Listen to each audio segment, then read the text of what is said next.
One person who doesn't respect AEW, or at least doesn't respect Tony Khan, is Eric Bischoff. Eric Bischoff, never shy to take his shots at AEW or Tony Khan. He's kind of made it his gimmick at this point, really. You know, Eric Bischoff, 83 weeks is before they get into whatever story they're going to talk about. It's their weekly Let's Bash AEW segment of the show. And Eric Bischoff just fucking loves it. Like, he never misses a chance to just shit all over AEW. And it was really, like, discouraging. Like, why, bro? Because he was on AEW. He was invited there. He was essentially, you know, like, welcomed as a fucking, you know, welcomed with open arms into AEW. And then he just goes on his podcast and takes a giant shit all over them every chance he gets. Why? Why does he do that? Well, he has said it before, but he has gone into more detail about it here. Check out this clip. But the reason I think I sometimes can't help myself is because Tony Khan came out in the beginning and talked about how excited he was about AEW and how he was never going to make the same mistakes WCW did. And, you know, he had a hard time not, you know, referencing WCW and all the mistakes that we made. And for a long time, I just, you know, it didn't really bother me. I didn't hurt my feelings. I didn't get defensive. But I started losing a little bit of respect. Not a lot, just a little bit. But when Tony Khan came out and made the comment about if Ted Turner knew half as much about booking as Tony Khan did, then WCW might still be around. That got me fucking hot because it was so disrespectful and ignorant. But at that moment, when I saw that, I just lost all respect for Tony. I just did. Eric really has a fucking hard on over this whole Ted Turner comment that Tony Khan made months ago at this point. Bischoff, I think honestly, he must have, like, I think he really respects Ted Turner. And obviously he does. He worked for the guy. But I think to the point of I think he looks up to Ted as like a father figure, or at least a really solid role model to a certain extent, because he took it personally to heart. It wasn't just, oh, that was kind of a douche. Like, if somebody says something about somebody else, you don't take it personally to heart unless you have a personal, you know, feelings for that person that was attacked, right? And, you know, of course, Bischoff had also said that he was salty about Tony just saying, we're not going to make the same mistakes that WCW did. And that was kind of a stupid thing to say in hindsight, because they are making a lot of the same mistakes that WCW made. And I'm starting to wonder if that's not just inevitable, and WWE is just the anomaly in professional wrestling, because they're the only ones who have stood the test of time ever in the history of ever. I do think AEW will have a longer run than WCW did. I do think that they are here to stay for the foreseeable future. They're not a flash in the pan.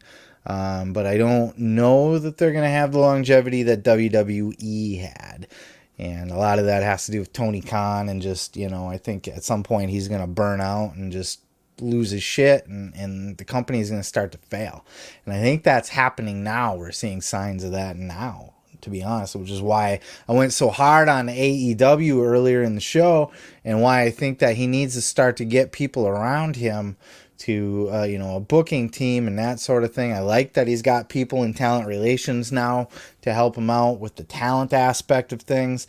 Now he needs to get his shit together on the booking aspect of things, the creative.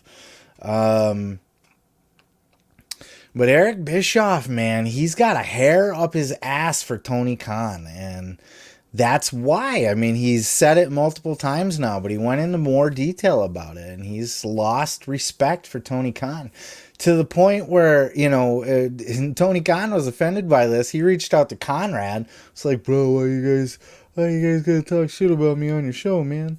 And you know, Conrad orchestrated a phone call between Eric and Tony to kind of work things out, bury the hatchet, if you will.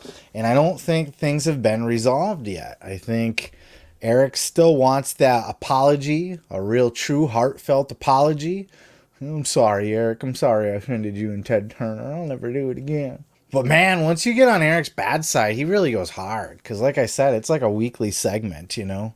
I covered it when he first started taking shots because it was like, whoa, shots fired. But now it's just kind of like his weekly gimmick, you know what I mean? But this one was particularly interesting to me because he really laid out the exact reason why. And I feel like there's hurt feelings there. This is coming from a place of hurt feelings. This isn't a place of ego or pride or just a gimmick trying to get himself over or shtick or anything like that. This is coming from a place of hurt feelings. Bischoff was offended to the point of taking it personally by Tony Khan saying what he said about Ted Turner, saying that Ted Turner doesn't know shit about booking or whatever the fuck he said, and that they're not going to make the same mistakes that WCW did. Bischoff has hurt feelings about this. And I do think Tony Khan, just for the sake of burying the hatchet and maybe shutting Bischoff the fuck up on his show, it wouldn't hurt to try to smooth that over because, you know, maybe it was taken the wrong way or maybe it was said the wrong way and maybe Tony didn't mean to be so abrasive or brash about it. You know, Tony's young and cocky and full of piss and vinegar himself. And he, you know, I've talked about this before on the show. Tony Khan's kind of got a big ego. He's an egomaniac. All of these problems that are happening in AEW are because Tony Khan has too big of an ego to see the bigger picture and kind of step aside and let other people handle the show. I'm not saying that Tony has to give up his power. He doesn't need to step away from being the main decider. Put a booking team around you. You don't have to be the single only person to sit and come up with all your ideas. And now you're going to do it for Rampage, which sucks ass now. And now you're going to do it for Dynamite. And now you're doing it for Ring of Honor whenever that comes back. And you got your football shit and your soccer shit, or your football and your football, depending on what country you're listening from. You know, don't want to offend you with the soccer word. That would be horrible. Horrible. Except for, you know, American football is the real football. Come at me, bro. Come at me. No, but I don't watch sports. I don't give a shit. But Eric Bischoff, this is never going to stop unless him and Tony can squash it. You know, this is going to be a weekly goddamn segment on Eric Bischoff's show. And again, I had a hard time pulling a clip from this because Eric talks so goddamn much. He's so hard to listen to. It's brutal. It's effing brutal. But yeah, he's got hurt feelings. There's no two ways about it. This isn't Bischoff's ego. It's not pride. It's not being a smartass or a prick just to be a prick. He's hurt. He's clearly hurt, offended to the point where he took it very personally. So hopefully they can squash it because I don't know. Like, why leave all that shit just floating out there? Why make enemies out of people that you can, when you can smooth it over? I feel like there's a misunderstanding there that could easily be talked out and worked on and fixed, especially because Tony Khan's friends with Conrad and they have a good relationship. So we'll see how that plays out, but I would expect to see Tony Khan continue to have his pride and his ego and just think that, you know, everything that he does is the shit and that he's right. And I would expect Eric Bischoff to continue to have his weekly Let's Shit on AEW segment. Oh yeah, thanks for checking out the video. Yeah, don't forget to subscribe. Don't forget to like it if you liked it. Yeah. You can check out full episodes each and every Sunday right here on the channel. Ooh yeah, dig it!